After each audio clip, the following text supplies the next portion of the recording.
So yun, punta tayo dito and pindutin itong download na to. Yan, pindutin to. Tapos yan, kanina na-download ko na yun kanina eh.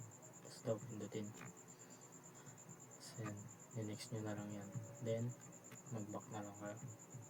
So yan, na-download ko na yun eh. Tapos open ko to. So yan, nalagay natin ang print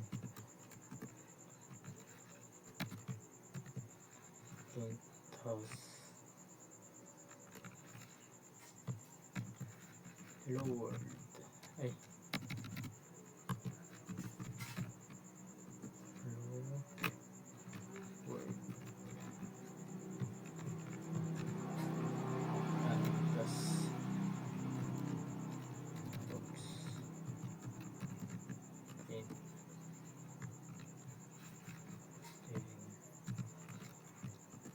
Pangalan.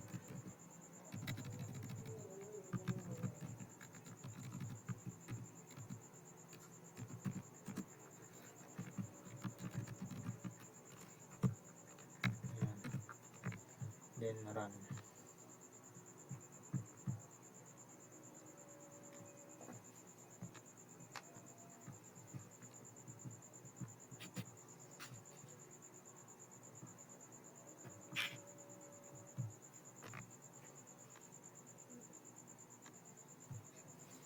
Yan, okay na.